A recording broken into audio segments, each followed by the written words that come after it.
Hello and good day to you, my brilliant students. I'm glad that we've had a chance to meet in class, whether that was in person or virtually, and I'm glad that we've had a chance to not just meet with one another, but also kind of get to know one another. You a little bit about me a little about you and your interests, and me and my interests, and so on and so forth. And so now, let's go ahead and get right into the very first unit that we'll be having in our class. And the very first unit that we have is the short story unit.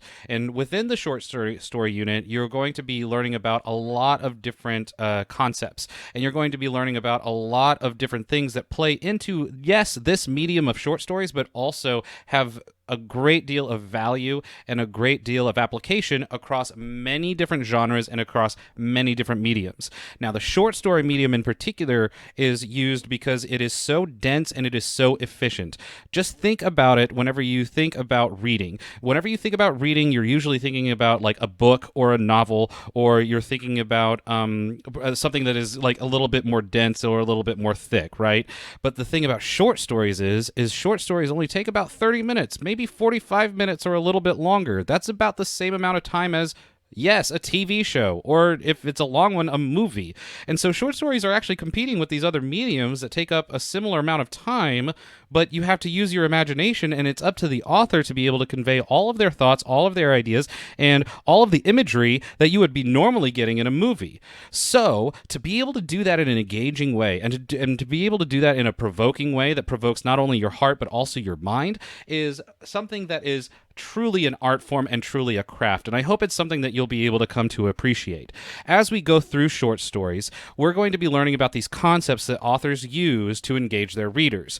Now, the reason why not any one of these is more important than the other is because an author will emphasize one of these concepts, whether it be plot, audience, irony, theme, point of view, figurative language, characterization, setting, and so on, and many, many others. They emphasize those things depending on what their reader, or what they think their reader or their audience is going to enjoy the most. So, as you look back on all of the stories that you've heard or watched or seen, and whether that be you relating a story to a friend, or a friend relating a story to you, or you reading something in class, or you watching something at home, those stories engaged you in a particular way that appealed to you. And for some people, it's because there is a character within the story that they relate to somehow, right? Oftentimes, whenever it comes to things like the fantasy and sci-fi genres, those are engaging because you find the particular settings or the particular places that those stories are in particularly engaging and fascinating to you, right? Sometimes you are attracted to themes, whether they be themes of love and romance or of death and darkness. Yeah, we have such a broad view, and it's so specific to you as a person that not any two people are going to have the exact same preferences whenever it comes to short stories. I will say this is not an exhaustive list by any stretch of the imagination, but they are the concepts that we're going to be learning in class. Things like plot, yes, things like audience, and being able to write for an audience, being able to write irony and theme and point of view, and how to recognize those things, and hopefully having the tools to be able to not only recognize them, but also to say, I appreciate the author's use of figurative language so that they can convey the image that they have in their mind into my mind, and I can imagine it in just the way that they are describing it. So, with all of that said, let's go ahead and begin, and we're going to start with this thing that is called Freytag's pyramid. Before I move on, though, I just want to remind you that this is all in your vocabulary assignment, all of the concepts. So I would say go ahead and get into that vocabulary assignment. Go ahead and begin going through those definitions and writing in those definitions. You can use those as your notes, and you can use those to refer back to, because we're going to need to have a lot of the same vocabulary and a lot of the same language so that I can convey these concepts to you, right? And as long as we have that basic understanding, that's going to help us a whole lot, and it's going to expedite the entire process. So make sure that you start on your vocabulary assignment at the very latest today, okay? So go ahead and get started on the vocabulary assignment, and let's jump right into Freytag's pyramid. So this is Freytag's pyramid. And I'm sure that it is something that you are vaguely familiar with. You've probably seen something like this, whether it was from grade school on to middle school on to last year to whenever. You've probably seen Freytag's Pyramid. Gustav Freytag was a German playwright of the 19th century, and he's the one who developed this idea of plotting out conflict. And the reason why we use Freytag's Pyramid, and the reason why it's so common as well as important, is because it tracks this thing right here: conflict. Everything goes back to conflict. Nothing is anything without conflict. There is no story without conflict. Always 100%, always, always, always, no matter what, you must have what? Conflict. And you're going to need, and yes, you're going to need to know that for the test, okay? That I will be testing you on that. What is the most important thing in a story? What is the thing that if you don't have a story, and that is conflict. Now, that's not to say that other elements are not introduced in Freytag's Pyramid, but the main thing that he focuses on is this progression of very little conflict at the very beginning, the introduction of conflict, and then the rising action as conflict rises, the final apex of that conflict up here at the top of the pyramid, and then the falling action as that conflict begins to get resolved, right? And then you move into the resolution. So I'm going to go ahead and I'm going to review all of these things. I don't imagine that this is going to be completely foreign to you, but I am also going to be introducing a few new concepts to you, so don't skip it over, okay? Now, the first thing that I want to go over is, yes, I want you to be able to identify the title and the author. You guys are going to get a worksheet a lot like this one, either in the form of a literal physical worksheet, or at the very least you're going to have a digital worksheet that you'll be filling in, and I want you to be able to identify the title and the author. Please just give credit where it's due. Those are easy points and take advantage of them. The next thing that I want to point out to you is the exposition. The exposition is basically just a very fancy word for the word beginning. Right? Now, there's no conflict in the exposition. That's one of the important things to understand. Exposition is not for the sake of introducing conflict. It is for the sake of introducing these things, and that is the setting and the characters. Those are the two main things and the things that you'll need to remember that an exposition introduces. The setting is the time and the place, and the characters are the people that the conflict follows. Right? So that's all basic, and that's all basically stuff that you've heard before, right? Exposition introduces setting, time and place, as well as characters, the people who are moving around throughout the entire story, right? No conflict in the exposition until we get to what is called this right here, the rising action. And the transition from the exposition to the rising action is actually a new word that I want to go over with you. Now, before I do that, I'm going to tell you that conflict is whenever that protagonist goes up against something and they have this goal, and all of a sudden that goal has something that gets in the way of it, right? Okay, and so a protagonist is not, I'm going to tell you again, is not, a protagonist is not, a protagonist is not, a protagonist absolutely is not a good guy. A protagonist doesn't have to be a good guy in order to be a protagonist. A protagonist can be actually a really kind of crummy dude, all right? You can actually have people who are not wonderful people who are your protagonists. The main thing that a protagonist is that is the person that the story follows along, okay? The conflict centers around that one person, and you see it usually from their point of view, right? So I use the example of, like, say, Suicide Squad, okay? And so if you go through, like, the Suicide Squad, no, those are not nice people, right? Like, I would even go so far as to say someone like Deadpool. Deadpool's not a good dude. He's not like a nice guy, okay? He's not like a true hero in many respects, okay? But he's still our protagonist because he's the one that the story is centering around. And an antagonist is not just a person, but it can be anything that gets in the way. You guys are familiar with the concepts of conflict because you've heard it of person versus person, or person versus self, or person versus machine, or person versus nature, right? So that's all some review that you've probably heard before. We're going to go into that a little bit more in depth because I have some new ones to show to you. But for right now, you just need to know that the protagonist is the main character, not the good guy. The antagonist is the main person that is going up against the protagonist, or it's the main center of conflict. It's not the bad guy. That's on a test. Don't let it fool you. Not good guys, not bad guys. Okay? So, this moment where the conflict is introduced is absolutely crucial. And it's this new concept that I want to introduce to you. It's called the inciting incident. I haven't had many students that have come into my class knowing what an inciting incident is, so I'm going to review that for you really quickly. An inciting incident is an event that hooks the viewer into the story and sets everything else that happens into motion. This moment is when an event thrusts the protagonist into the main action of the story. So I've got a few examples here of an inciting incident. Hagrid tells Harry that he's a wizard. Nemo goes into the deep part of the ocean and is fish napped after he touches the butt, right? Katniss volunteers for the Hunger Games instead of her little sister Prim. All of these instances are these life-changing moments. And no, they don't answer a question. They actually raise more questions for the reader, right?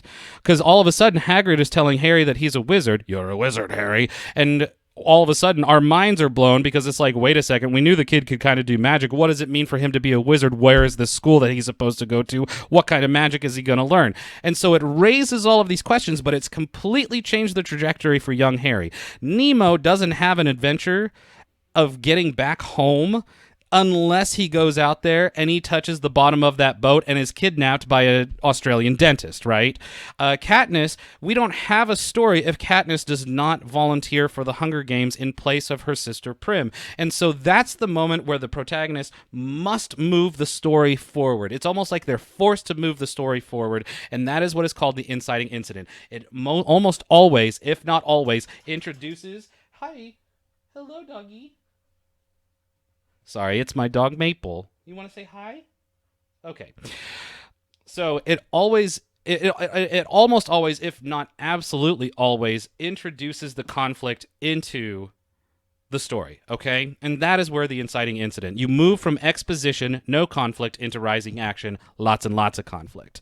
The next bit is going to be the rising action. The rising action is made up of these multiple different elements, and so you can have any number of things as long as it is increasing the conflict as the story progresses, okay? And there's one thing that rising action is attempting to create inside of you, the reader or the viewer, and that is this: tension. Tension is that thing that is inside of your chest and it begins to pull at your chest a little bit, right? That's whenever you begin to kind of get sweaty, or whenever your hands begin to shake, or whenever you begin to get nervous or anxious, or you begin to worry about the characters, right? Especially if you're watching like a scary movie or you're on a roller coaster. The whole point of that, like the whole idea of tension is that roller coaster ride as you're going chicka chicka chicka chicka chicka chicka chicka chicka chicka chicka chicka chicka higher and higher and higher and higher up to the highest point, right? And as that's going on, excitement and anxiety and tension is beginning to build.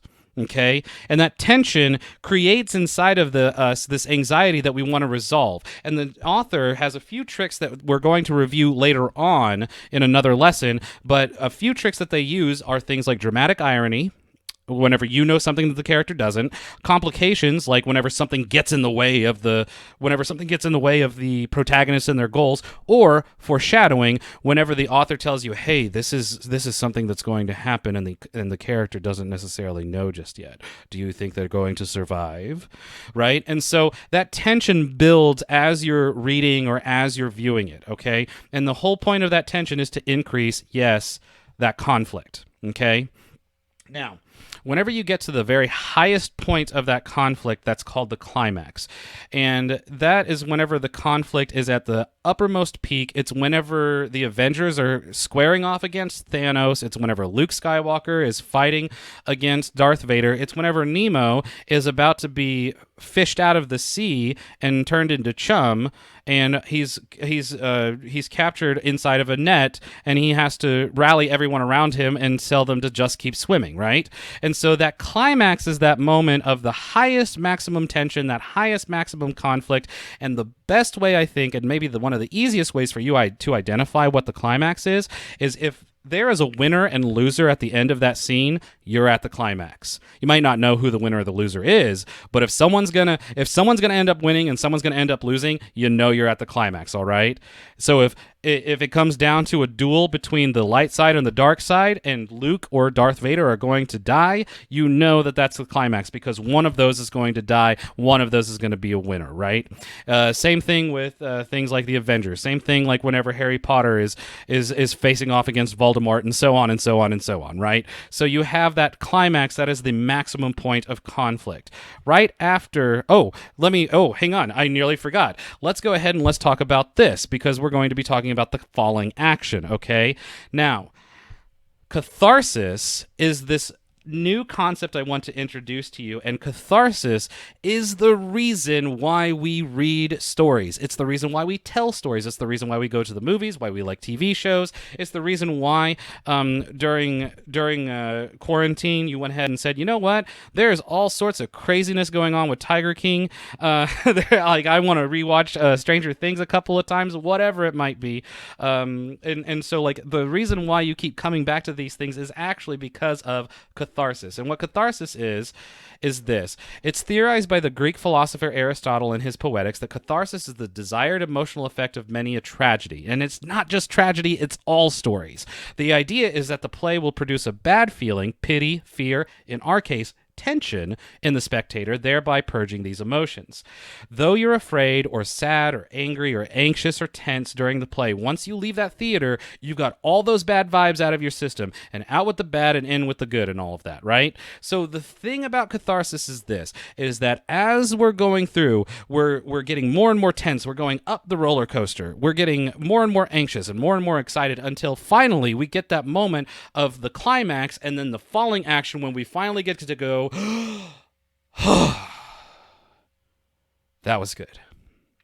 And the more you want to sigh, the more you want to sigh, or the greater feeling of healing or cleansing that you have, the better the story and the better the catharsis. And this is ubiquitous. I'm not kidding. This is not just in short stories. It's not just in novels. It's not just in poetry. It's not just in video games. It's also in things like videos and TV shows. And this is quite possibly one of the most important things. If you're a musical person, then you know the importance of tension and catharsis or resolution. You know that you want to build tension not just inside you want to build tension not just inside of like your short story, or just inside of like, or you want to watch it on your TV show. Music has tension. Music has catharsis, as notes are played off of one another, and finally you're able to get to that point where you go home. And if you don't believe me, then go ahead and remind me, if you're watching this in class, tell me to do it right now. And if you're not watching it in class, remind me whenever we see this again, all right, to go ahead and prove to you that music has tension and catharsis, because I absolutely can, and it's absolutely fascinating. Remember, that conflict, we don't have a story without the conflict. We don't have a story. We don't want the story unless there's tension, and then therefore the catharsis. Catharsis is what keeps us coming back. Catharsis is what we love. It's that feeling of healing, of cleansing, all right? So, after our feeling of cleansing or catharsis in the falling action, we have this thing that is called the resolution or the denouement. Those are technically two separate things, but they've kind of become like this one thing, because sometimes if you have a resolution, you don't have a denouement. If you have a denouement, sometimes you don't have a resolution. Sometimes you have both, and they're all wrapped up into the one thing, and so it kind of gets a little kludgy. And so what you just basically need to understand about resolution or denouement is that is what is the after effects of all of the resolved conflicts. All of the loose ends are getting tied up. All of the last little pieces are falling into place, right? And usually, if you're watching a comedy, things are turning out way better for the protagonist than they were at the beginning. Or if you're watching a tragedy, everyone is dead and everything is much, much more miserable, right? And so it's usually around this time that you can identify the theme. The theme is what the author is trying to teach you as you are reading the story, okay? And so if we wanted to go back to an example that we used earlier in Finding Nemo, right? What do you think the theme in Finding Nemo is? There could actually be a lot of different themes in Finding Nemo, okay? But the main theme of Finding Nemo, if you're looking at it from Marlin's perspective, is being able to let go of the past and being able to trust again and face his own fears. If you're looking at it from Nemo's perspective, it is being able to trust himself and believe in himself and come of age and begin to grow in his own confidence of what he is capable of doing, right? And so you have those two things that are kind of playing off of each other, and they're in the greater, grander theme because those things are in conflict with one another, right? Marlin is afraid. Nemo wants to have independence and freedom. Those things are at odds with one another. And so therefore you have an even larger theme of what a father and son dynamic could be in that single parent household, right? Not only that, but whenever you begin to introduce other characters like the tank fish, okay, whenever you look at the tankfish or whenever you look at Bruce the shark and his little Sharks Anonymous group that he had there, fish are friends, not food, and whenever you look at characters like Dory, it also introduces this really fascinating theme of acceptance and mental illness. I know, you never thought about it that way, did you? That Bruce and his sharks mirror many different groups that are fighting and battling the disease of addiction. And you have like the tank fish that have any numbers of different psychoses, and yet they're still a functioning community. So it plays off the dynamic of mental illness and community, right? And that also has something to teach us, right? Now, is that the main theme? No, but is it a side theme that we get to learn along the way? Yes, and those are things that the authors did very intentionally and very specifically for all of us to learn from, okay? And so, with that said, you'll be expected to identify those themes as well. And so now it is time to practice. You will be filling out a Freytag pyramid in its entirety with all the labels that we previously discussed. So first, you're going to read a story, and it's an interesting story called The Columber about a young boy named Stefano, right? And that is going to be found in your Google assignments if you can't get access to it in person in class, but you should all be able to get to it from your Google assignments. And then you begin filling in the information as you read because it's all going to be right there with this video. It's going to have the video, it's going to have the Columber, and then we're going to have the worksheet all there in one place for you, okay? So I want to make sure that you note that you fill out everything, including the title and the author and several different rising actions as you read through this story. I will be available for help, and make sure to shoot me an email if you have any additional questions, okay? So with all of that said, I hope you enjoyed our first lesson, and keep on learning, my brilliant students.